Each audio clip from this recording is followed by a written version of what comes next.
భారతదేశపు మహాగ్రంథాలు, కావ్యాల సంపూర్ణ సంకలనం. సబ్స్క్రైబ్ చేయండి. తిలక్.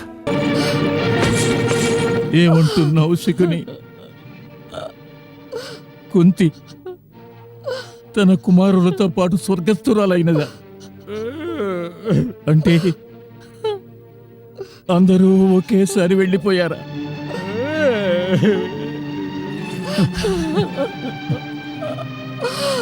ఏమంటున్నావు శకుని? ఇదే దౌర్భాగ్యం బావగారు, ఇదే దౌర్భాగ్యమా? పాండవ వంశాన్ని నిలబెట్టేవాళ్ళు ఎవ్వరూ లేరు. లేదు సోదరా, లేదు. కూకటి వేళ్లతో సహా పాండవ వంశం నిర్వంశమైపోయింది బావగారు, నిర్వంశమైపోయింది. సోదరా,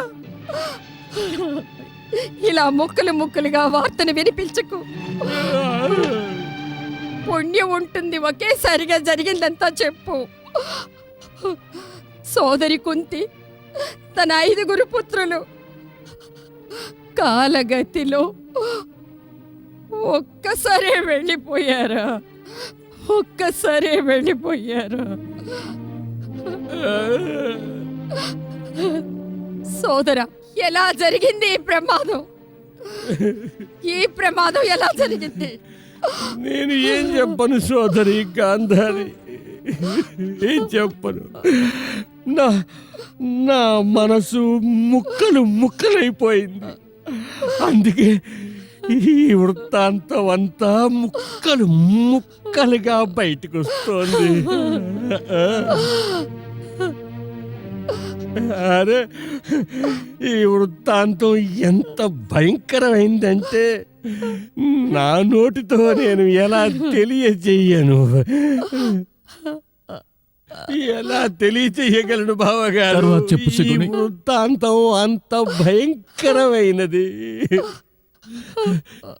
ఎలా ఎలా కుంతి తన 5 పుత్రులు అగ్నికి ఆహుతయ్యారో. అగ్నిలో ఆహుతయ్యారా? ఎలా ఎలా వాళ్ళు పిచ్చి వాళ్ళలాగా నలువైపులా ఆహుతవుతున్న గోడలను పట్టుకుని హాహాకారాలు చేసి ఉంటారో. లేదు, ఆ భయంకరమైన దృశ్యాన్ని తలుచుకుంటేనే నాకు నా ఆత్మ వణికిపోతోంది, వణికిపోతోంది బావగారు, వణికిపోతోంది. ఏ విధంగా అగ్ని రాజుకుందో ఆ అగ్ని నలువైపుల నుంచి వాళ్ళని పాపం చుట్టుముట్టి ఉంటుంది.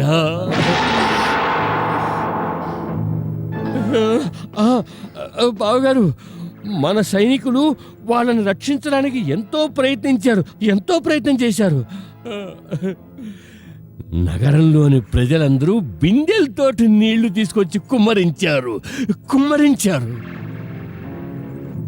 ఆ అగ్ని ఎంత ప్రచండంగా ఉందంటే ఎవ్వరూ ఏమీ చేయలేకపోయారట బావగారు. ఆఖర్న మిగిలింది కేవలం బూడిద. ఆ బూడిదలో దొరికినవి 6 శవాలు, 6 కంకాళాలు. కుంతి తన 5 పుత్రుల కంకాళాలు. ఇంకేం మిగలరు బావగారు, ఇంకేమీ మిగలలేదు.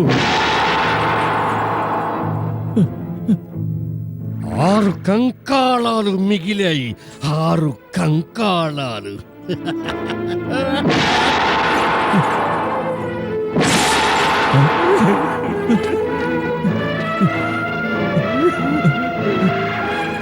గాంధారి, గాంధారి, గాంధారి, గాంధారి, గాంధారి, గాంధారి, బావగారు, తను మూర్ఛిల్లింది. ఎవరక్కడ? ఎవరక్కడ?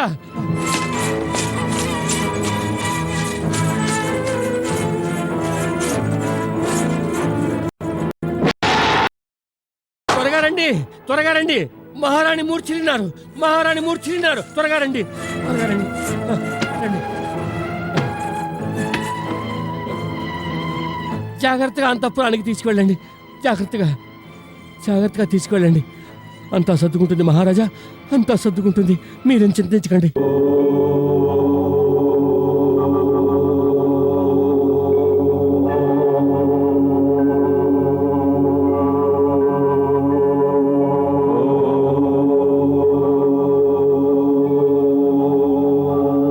ప్రభు, ప్రభు, ప్రభు.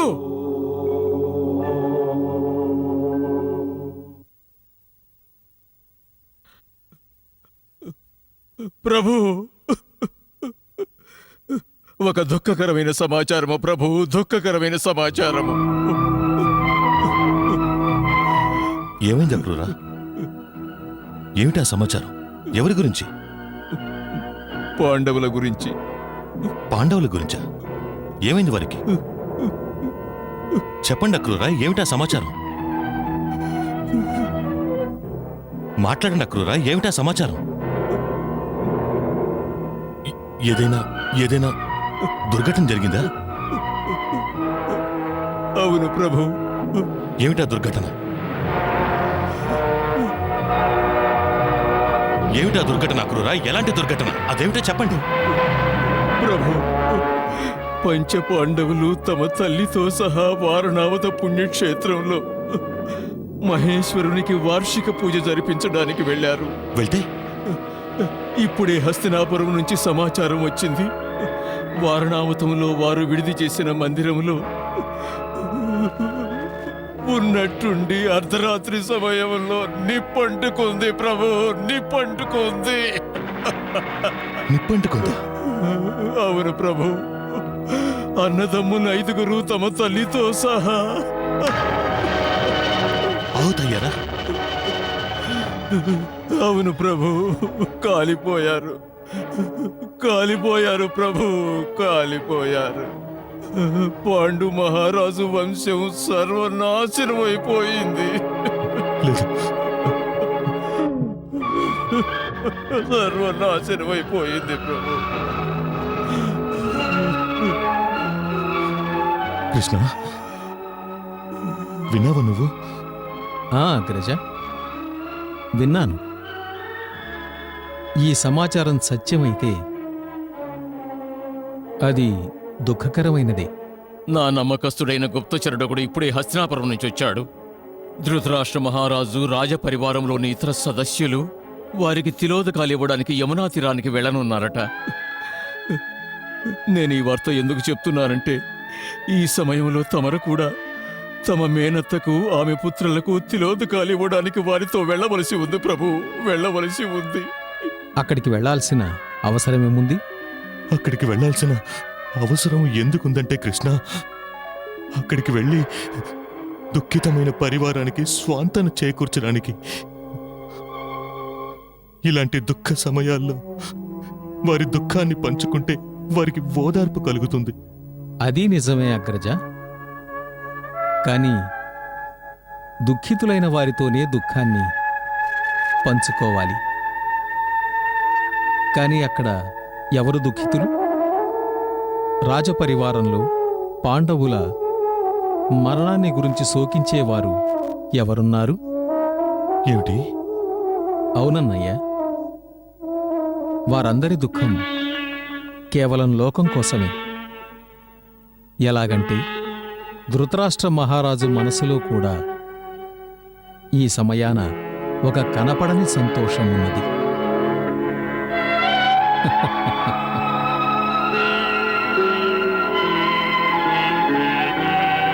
వాస్తవానికి అగ్రజ, ఇదే ఈ లోకం యొక్క తీరు. మరణించే వారి కోసం ఏ ఒక్కరూ దుఃఖించరు. భార్య, భర్త, అన్నా చెల్లెళ్ళు, కుమారులు, కుమార్తెలు అందరూ తమ నష్టాన్ని తలుచుకుని రోదిస్తారు. ఎంతవరకు రోదిస్తారంటే వారికి ఎంతవరకు నష్టం కలుగుతుందో అంతవరకు. అంతే. అన్యథా మరణించే వారి కోసం ఎవరికీ చింత ఉండదు, ఎవరూ రోదించరు, ఎవ్వరూ ఉండరు. కేవలం ఒక్కరుంటారు. ఎవరా ఒక్కరు? అమ్మ. అమ్మ దుఃఖం నిస్వార్థమైనది. ఆ, కేవలం తల్లి దుఃఖమే నిశ్చలమైనది, మరెవ్వరిదీ కాదు. కనుక నిజంగా దుఃఖించేటటువంటి ఆ అమాయకురాలు అక్రూరుడు చెప్పిన సమాచారం ప్రకారం వారితోటే వెళ్ళిపోయింది. ఇప్పుడు మనం అక్కడ ఎవరితో దుఃఖాన్ని పంచుకోవాలి? అర్థం కావట్లేదు కృష్ణ. ఇదంతా ఎలా జరిగింది? ఎందుకు జరిగింది? ఎందుకు అంటే ఒకటే సమాధానం. జన్మించిన ప్రతివారు ఏదో ఒకనాడు మరణించాల్సిందే. ఈ మృత్యులోకంలో ఎవరైనా మరణించారంటే అది కొత్త విషయమూ కాదు, అదేమంత విచిత్రమైనది కాదు.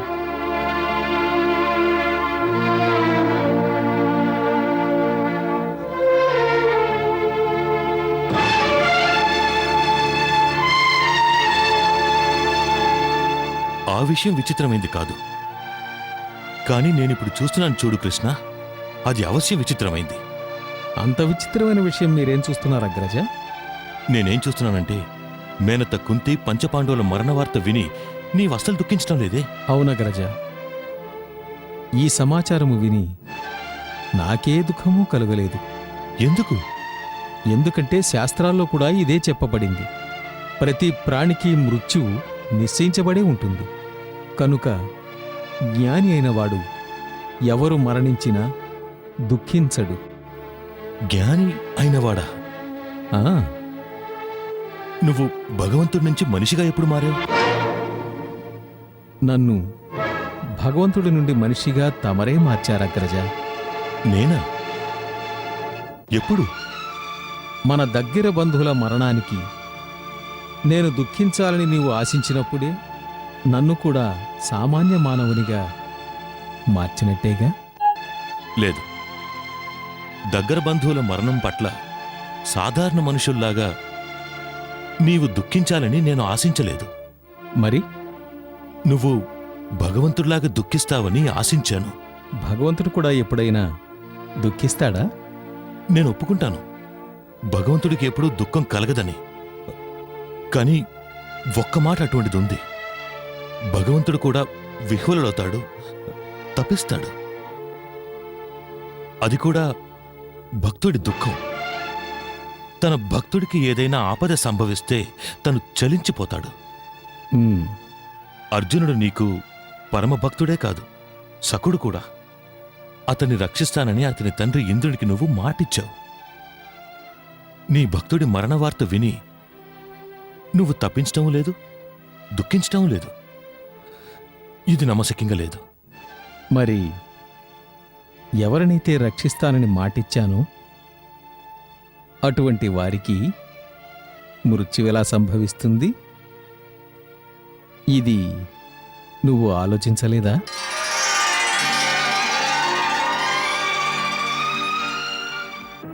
లేదు లేదు లేదు. పంచపాండవులు తమ తల్లితో సహా ఆ భవనంలో భస్మీపటనం అయ్యారంటే నాకు నమ్మశక్యం కావడం లేదు.